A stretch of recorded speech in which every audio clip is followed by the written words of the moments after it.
Hola a todos y bienvenidos a este nuevo análisis a fondo. Soy su anfitriona y hoy vamos a desarmar un tema fascinante. Hola, ¿qué tal? Un gusto enorme estar aquí para profundizar en esto.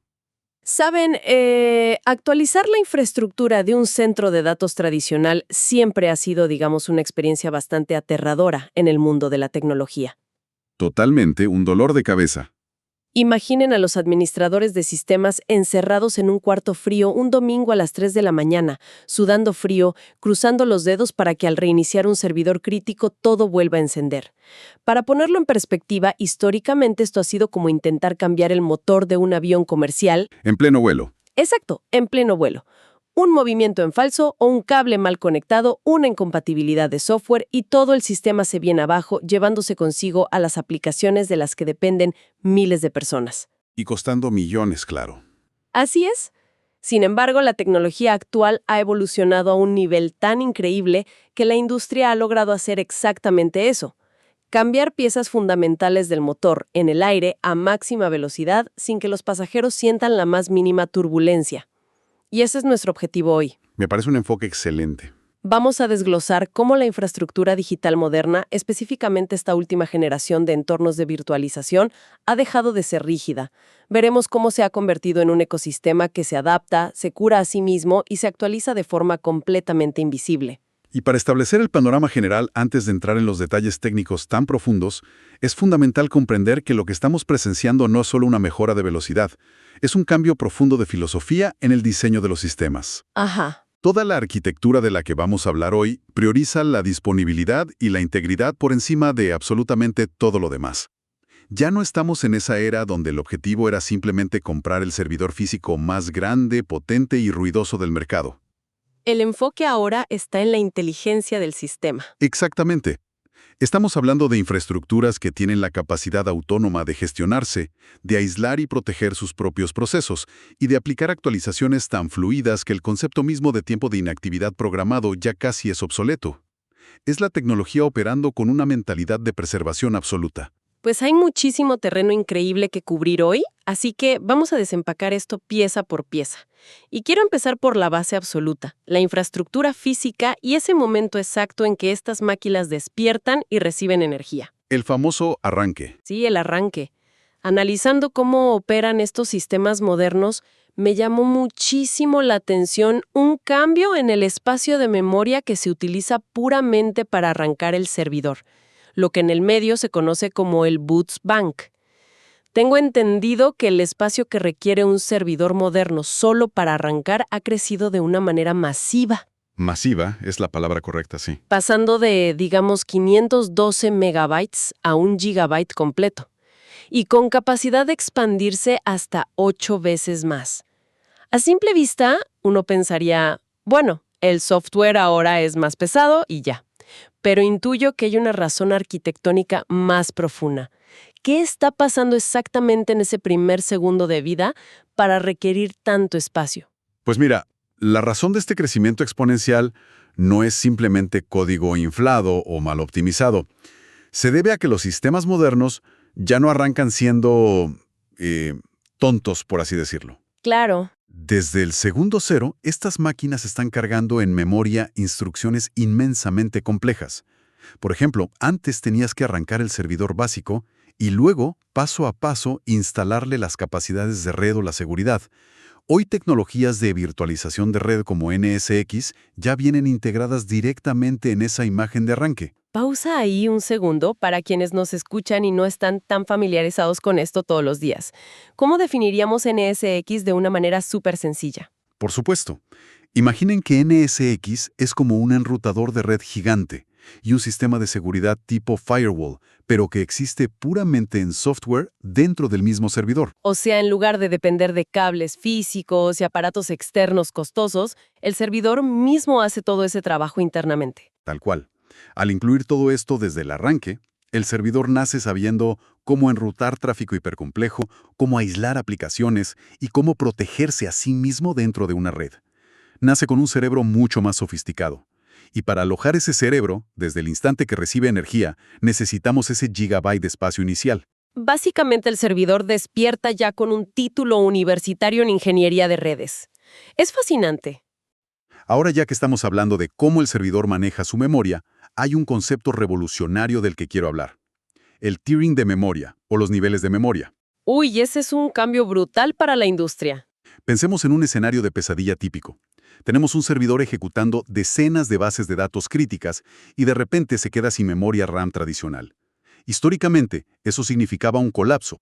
Todo se congelaba. Pero ahora los sistemas pueden usar unidades de almacenamiento específicamente, los discos NVMe hiperrápidos como una segunda capa de memoria RAM. Si usamos una analogía, imaginen que la memoria RAM pura es el escritorio de trabajo que tienen frente a ustedes. Es rapidísimo acceder a los documentos ahí mismo. Pero cuando el escritorio se llena, esta tecnología es como tener un archivero de altísima velocidad justo al lado de la silla. Es una analogía sumamente precisa. El sistema operativo agrupa todo y ve un pozo de memoria gigante. Por ejemplo, puedes tener un servidor con, digamos, 12 GB de RAM pura, y el sistema le suma otros 12 GB del almacenamiento NVMe, dándote 24 GB de capacidad total utilizable. Funciona como un desahogo inmediato. Las unidades NVMe son tan rápidas que el procesador casi ni nota la diferencia. Le quita un peso enorme al equipo porque permite alojar muchas más máquinas virtuales sin disparar los costos. Pero esto me genera una duda enorme. A ver, dime. Si estos discos NVMe son tan absurdamente rápidos y seguramente más baratos que la RAM pura, ¿por qué no usamos esos discos para todo y nos olvidamos de la RAM tradicional por completo? Es una excelente pregunta, y toca el núcleo de cómo se diseña el rendimiento a gran escala. No podemos deshacernos de la RAM tradicional por una cuestión de física básica. Los microsegundos. El tiempo de respuesta. Exacto. Para la inmensa mayoría de las aplicaciones, la velocidad del NVMe o del archivero es más que suficiente. Pero cuando hablamos de bases de datos de intensidad extrema, piensen en sistemas financieros que procesan miles de transacciones por milisegundo. Ahí la memoria RAM tradicional de tipo DDR sigue siendo indiscutiblemente superior. O sea, las tareas de reflejo inmediato tienen que quedarse en el escritorio principal. Así es. Y el hipervisor es lo suficientemente inteligente como para analizar el comportamiento y asegurarse de que esas cargas de trabajo ultraintensivas nunca se envíen al archivero, manteniéndolas siempre en el escritorio. Tiene todo el sentido. Y hablando de flexibilidad y de quitarle dolores de cabeza a los operadores, parece que otro límite histórico acaba de ser demolido: el hardware mixto. En el pasado, mezclar servidores de distintas marcas dentro de un mismo grupo de trabajo era buscarse la ruina. El famoso encierro de proveedor. Sí, si una empresa tenía servidores Dell y luego compraba HP o Lenovo, intentar que todos trabajaran juntos bajo el mismo sistema provocaba colapsos por incompatibilidad de controladores. Entiendo que ahora es posible construir clústeres completamente heterogéneos sin que nada explote. ¿Cómo lograron desenredar ese problema de décadas? Se logró rediseñando totalmente la forma en que el sistema operativo asimila los complementos de hardware. En generaciones anteriores se forzaba una única imagen de sistema súper rígida para todo el clúster. Si un controlador no coincidía, fallaba todo el grupo. Exacto. Pero la arquitectura moderna permite definir una imagen base genérica que es la misma para todos, y luego añadirle hasta 4 complementos independientes de diferentes proveedores. ¿El administrador básicamente define la receta? Tal cual. Le dices al sistema, aquí está la base, aplica este paquete de controladores específicamente para los servidores Dell del Rack 1 y este otro paquete distinto para los servidores HP del Rack 2. Todo el hardware convive en perfecta armonía y el sistema se encarga de aplicar las reglas sin importar la marca impresa en la caja del servidor. Es la interoperabilidad llevada al máximo nivel. Y ya que mencionas la escalabilidad, he visto que los límites de capacidad de esta nueva generación son casi incomprensibles. Ya no hablamos de servidores de oficina normales. Estamos hablando de límites que rivalizan con supercomputadoras. Un solo hipervisor moderno ahora soporta hasta 960 procesadores virtuales y la asombrosa cantidad de 24 terabytes de memoria RAM física en una sola máquina. Es una locura. Y el ecosistema de sistemas operativos que pueden ejecutarse dentro se ha expandido dando soporte nativo desde el día 1 a plataformas como FreeBSD 15, Debian 13 y versiones futuras como Red Hat 10. Es una escala para las próximas décadas. Pero claro, Tener todo este poder de procesamiento masivo no sirve de nada si mover la información de un lado a otro crea cuellos de botella. Y eso nos lleva a uno de los temas más críticos hoy, la velocidad extrema y el famoso cero tiempo de inactividad. Sabemos que mover una máquina virtual de un servidor a otro mientras sigue encendida ya se hacía. Sí, eso es tecnología establecida. Pero con el boom actual de la inteligencia artificial, las cargas de trabajo que dependen de tarjetas gráficas virtuales, las famosas vGPU, son monstruosas en tamaño. Mover eso en vivo siempre ha sido un problema gigante. He visto cifras que indican que la velocidad de transferencia para esto ha dado un salto absurdo. ¿De qué magnitud estamos hablando? El salto es un hito en la ingeniería de redes. Cuando intentábamos mover estas cargas gráficas pesadas, la velocidad típica se estancaba alrededor de los 10 gigabits por segundo. Lo cual causaba demoras inaceptables para IA en tiempo real, me imagino. Exactamente. Pero la arquitectura actual ha logrado disparar esa velocidad a unos asombrosos 60 gigabits por segundo.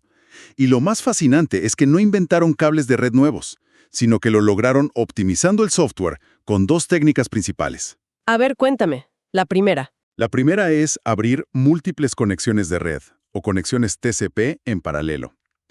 Para visualizarlo, imaginen que antes intentaban empujar todo el tráfico de la ciudad por una calle de un solo carril. Ahora el sistema construye dinámicamente una autopista de 6 carriles y divide el tráfico simultáneamente. Eso explica la amplitud. Pero entiendo que también cambiaron la forma en que el procesador maneja esos datos, algo llamado cero copias. Precisamente. En una transferencia tradicional, el procesador lee los datos de la memoria de la tarjeta gráfica, los copia a una memoria temporal en el servidor, los empaqueta y los envía a la tarjeta de red. Son demasiados pasos. Consumen mucho tiempo. Exacto. La técnica de cero copias crea un túnel casi directo. Los datos fluyen desde la memoria de la tarjeta gráfica hacia la tarjeta de red del servidor con una intervención mínima del procesador central. ¡Increíble! Además, el sistema hace pases rápidos. Primero copia silenciosamente los datos gráficos fríos que no están cambiando. Y en una fracción de segundo final, transfiere los datos calientes que están activos. Así logran el cambio de servidor sin que la aplicación de inteligencia artificial pierda un solo frame. Es eficiencia absoluta de verdad. Y hablando de procesos invisibles, quiero abordar el terror clásico de la gestión de TI que mencionamos al principio. Mover cargas de trabajo es una cosa, pero actualizar el cerebro central que gestiona todo el centro de datos ha sido siempre el momento de mayor tensión. Uy, sí. Tradicionalmente significaba apagar el gestor, sobreescribir archivos y rezar. Exacto. Pero la nueva arquitectura utiliza una técnica brillante para reducir el tiempo de inactividad a casi cero. ¿Cómo funciona esta mecánica del clon o del doble? Es un enfoque muy ingenioso. Cuando llega el momento de actualizar ese cerebro central, ya no apagan nada. En su lugar, el sistema despliega un segundo servidor virtual completamente nuevo al lado del original y le instala la versión más reciente del software. Tenemos un clon. ¿Dos cerebros al mismo tiempo? Ajá. Mientras el sistema original sigue operando con normalidad, la plataforma crea una red local oculta entre los dos servidores. Utilizan direcciones IP de enlace local del rango 169.254, que son totalmente invisibles para el resto de la empresa. Entiendo. Y a través de ese túnel secreto, el cerebro viejo le transfiere toda la configuración y las bases de datos al cerebro nuevo, en absoluto silencio. ¿Así es? Puede configurar todo de día y decirle al sistema, toma el control y hace el intercambio final exactamente a las 4:30 de la mañana. Mientras todos duermen. El sistema apaga el viejo y enciende el nuevo en minutos. Y cuando el equipo llega a las 5 de la mañana, todo está actualizado. Y la red de seguridad definitiva es que si el clon nuevo falla al encender, el sistema detecta el error y simplemente vuelve a encender el servidor original intacto. Nadie pierde datos y nadie pierde noches de sueño recuperando respaldos. Le devuelve la calidad de vida a los operadores, sin duda. Pero si conectamos esta filosofía con la infraestructura física, encontramos lo que quizás sea el avance más impresionante: el live patching, o la aplicación de parches en vivo a nivel del hipervisor. Aquí entra una tecnología llamada Fast Suspend Resume, o FSR. Claro, porque entiendo cómo clonar una máquina de gestión, pero parchar el sistema operativo principal del hardware físico sin reiniciar la máquina suena a ciencia ficción. Volviendo a nuestra analogía del avión, ¿qué es el FSR en la práctica? El Fast Suspend Resume es literalmente la capacidad de recargar los procesos vitales de la máquina desde cero, utilizando los archivos del parche recién descargado, sin interrumpir el funcionamiento y sin requerir que las máquinas virtuales sean evacuadas a otro servidor. ¿Cómo lo hacen sin que se caiga todo? Crean una nueva revisión de montaje, instalan el código actualizado ahí y luego realizan un intercambio microscópicamente rápido de los servicios en ejecución, incluyendo el espacio de memoria y la red. Las aplicaciones no registran ninguna caída. ¿Ninguna? Es el equivalente a hacerle una cirugía a corazón abierto a un corredor de maratón mientras sigue corriendo a toda velocidad por la pista y que el corredor ni siquiera se entere de que lo acaban de operar. Es alucinante. Y el hecho de que el sistema pueda operarse a sí mismo de manera tan automatizada nos lleva naturalmente a un problema súper interesante. La seguridad, me imagino. Sí. Si tenemos sistemas que se actualizan solos, abren túneles ocultos y cambian su propio código sobre la marcha, ¿cómo evitamos que un hacker o software dañino use esas herramientas para tomar el control? Esto nos lleva al tercer pilar de nuestro análisis, el sistema inmunológico digital.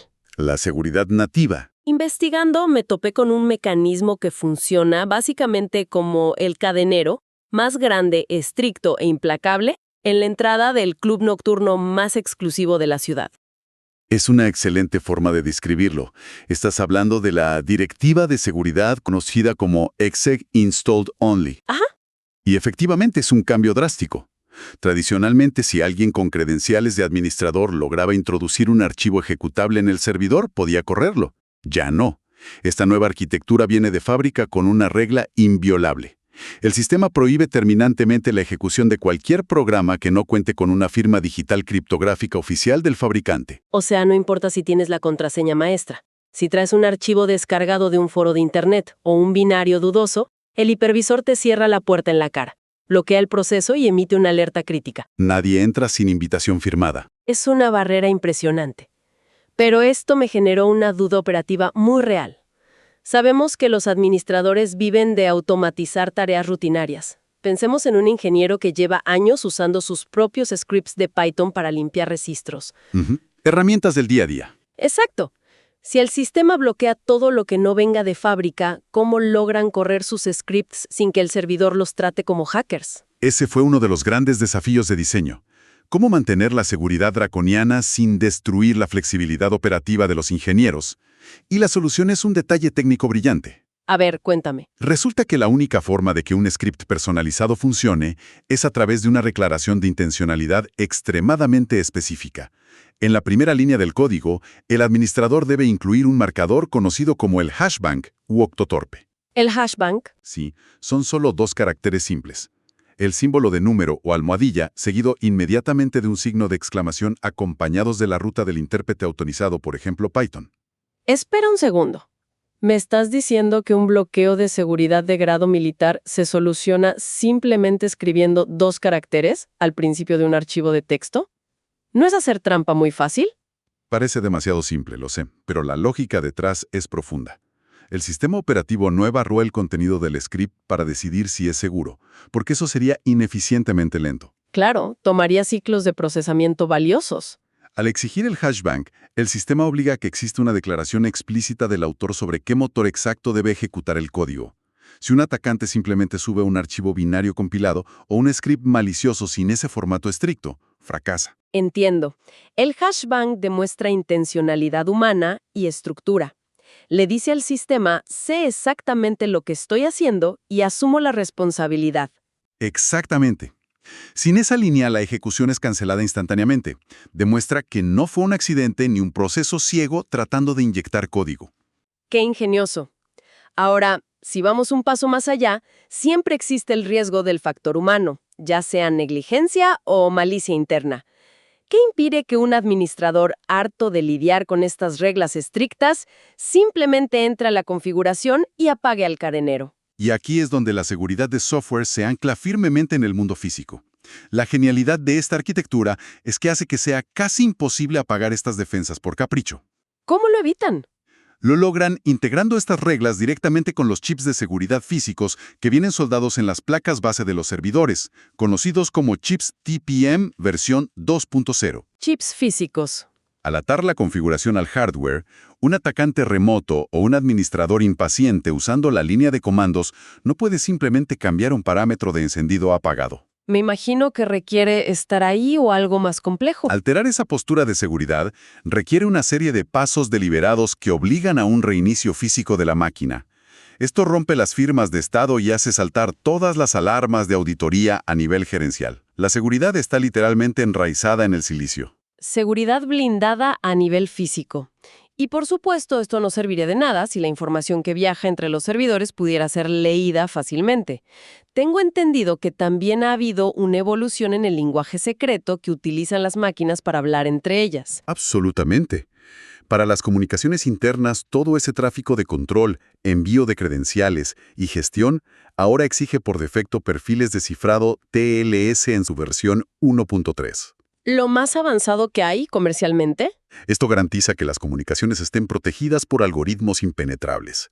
Cualquiera que logre infiltrarse en la red y trate de escuchar el tráfico solo verá ruido indescifrable. ¿Y qué pasa si hay equipos más viejos en la red? Demostrando mucho pragmatismo, el sistema es capaz de rebajar temporalmente la comunicación a TLS 1.2 únicamente si detecta que necesita interactuar con infraestructura heredada más antigua, asegurando que la máxima seguridad no rompa la funcionalidad de la empresa. Muy bien. Hagamos un recuento rápido. Tenemos servidores que arrancan con capacidades avanzadas de redes preinstaladas, que utilizan discos hiperrápidos como memoria RAM de emergencia, que actualizan sus núcleos en vivo sin reiniciar y que tienen un sistema de seguridad anclado en chips físicos. Parece perfecto. Es una maravilla de ingeniería, ciertamente. Sin embargo, nos falta la pieza que justifica toda esta infraestructura, las aplicaciones que corren sobre ella. Y esto nos introduce a nuestro cuarto y último tema de hoy, las cargas de trabajo modernas y las actualizaciones desacopladas. Un tema vital hoy en día. La realidad innegable es que el desarrollo de software va a la velocidad de la luz. Las aplicaciones modernas, especialmente las que se construyen sobre arquitecturas de contenedores, evolucionan a un ritmo vertiginoso. Y eso crea un choque de velocidades monumental en las organizaciones. Tienes a los desarrolladores de software que exigen utilizar la última versión de Kubernetes que salió esta misma semana porque trae una función crítica que necesitan. Para dar un poco de contexto rápido a quienes nos escuchan, imaginemos a Kubernetes como el director de orquesta moderno o el sistema de control de tráfico aéreo para miles de pequeños contenedores de código que forman una aplicación gigante, como Netflix o Spotify. Exactamente. Los desarrolladores necesitan ese controlador actualizado constantemente. Pero por otro lado, el equipo de operaciones, de infraestructura, los que manejan los servidores físicos de los que venimos hablando, operan a un ritmo mucho más cauto. Claro, no pueden actualizar todo el hipervisor de un centro de datos cada semana. Es demasiado riesgo. Esa diferencia de velocidades siempre generaba cuellos de botella gigantescos. Para resolver este desfase, la nueva arquitectura introdujo las actualizaciones asíncronas.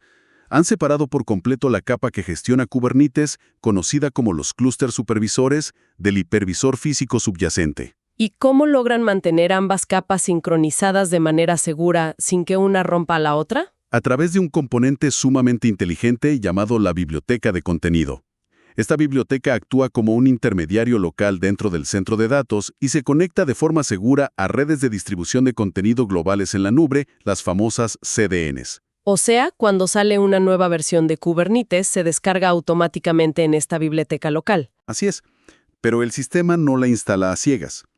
Antes de permitir que los desarrolladores la utilicen, la plataforma realiza validaciones de compatibilidad automáticas. Revisa exhaustivamente la versión del hardware, los controladores instalados y la versión del sistema de gestión central. Hace un chequeo completo. Si todos los semáforos están en verde, permite que los entornos de Kubernetes se actualicen de manera autónoma. Si detecta el más mínimo riesgo de incompatibilidad, bloquea la actualización de software y emite un informe. Esto permite finalmente que los desarrolladores corran a su propia velocidad, acelerando la innovación mientras la infraestructura física avanza a un ritmo seguro y meditado. Ninguno frena al otro. Es la separación de responsabilidades ejecutada a la perfección. Totalmente de acuerdo. Bueno, ha sido un viaje increíble a través de las entrañas de los centros de datos modernos y es hora de dar un paso atrás y destilar lo que todo esto significa realmente para nosotros. Ha sido un análisis muy completo. Si tuviéramos que resumir la esencia de nuestra exploración de hoy, diría que la transformación es verdaderamente asombrosa. Hemos dejado atrás la era de los centros de datos de cristal, esos entornos frágiles donde el mínimo cambio requería horas de inactividad planificada, para entrar en la era de los ecosistemas resilientes. Exactamente. Hablamos de sistemas que inteligentemente usan almacenamiento ultrarrápido para salvarse de colapsos de memoria, que hacen cirugías de actualización en sus propios cerebros operativos mientras todos duermen a las 4:30 de la mañana, y que operan bajo un paradigma de desconfianza absoluta, utilizando barreras de seguridad inflexibles ancladas directamente en el hardware físico para bloquear ataques. Y si lo analizamos desde la teoría pura de la seguridad de la información, vemos que cada uno de estos avances dispares converge de manera hermosa en la preservación de lo que conocemos como la tríada fundamental de la ciberseguridad. Confidencialidad, integridad y disponibilidad. Exacto. La confidencialidad está blindada por los estrictos canales ocultos de actualización y los estándares de cifrado TLS 1.3. La integridad está garantizada por las firmas digitales implacables y la seguridad basada en los chips TPM2. ¿Y la disponibilidad? La disponibilidad que se mantiene intocable gracias a las migraciones a velocidades de 60 gigabits por segundo y a la magia del parcheo en vivo sin reinicios. Es poesía tecnológica. Lo que realmente estamos presenciando es un punto de inflexión histórico, el momento en que la inmensa complejidad tecnológica comienza a ser absorbida por la propia máquina trabajando incansablemente para el humano y dejando atrás la época donde ejércitos de ingenieros vivían exclusivamente para mantener encendidos los servidores. Una evolución que ya era absolutamente necesaria en esta industria. Muchísimas gracias por acompañarnos en este recorrido analítico profundo. Ha sido un placer charlar de todo esto. El placer ha sido mío, gracias por la invitación. Y a todos los que nos escuchan, esperamos que la próxima vez que utilicen un servicio en la nube, piensen en toda la ingeniería invisible que está ocurriendo milisegundo a milisegundo para que su experiencia sea perfecta. Todo ese trabajo que ocurre tras bambalinas. Exacto. Pero antes de despedirnos, quiero dejarles un pensamiento dando vueltas en la cabeza. Una pregunta provocativa basada en todo lo que hemos analizado hoy. Si la infraestructura digital actual ya es capaz de aplicar parches de seguridad a su propio núcleo en pleno vuelo, si puede asimilar y equilibrar servidores de marcas rivales sin intervención, y si bloquea código no autorizado por sí sola, auditando sus propias actualizaciones de manera autónoma... El siguiente paso natural. Exactamente. ¿A qué distancia temporal estamos realmente de presenciar el nacimiento del primer centro de datos 100% autónomo? Y cuando llegue ese inevitable día en que la máquina se gestione a sí misma con una perfección inalcanzable para nosotros, ¿cuál será el verdadero papel, el valor real de los seres humanos en el ecosistema digital del mañana? Es una idea profunda para reflexionar. Hasta nuestro próximo análisis a fondo.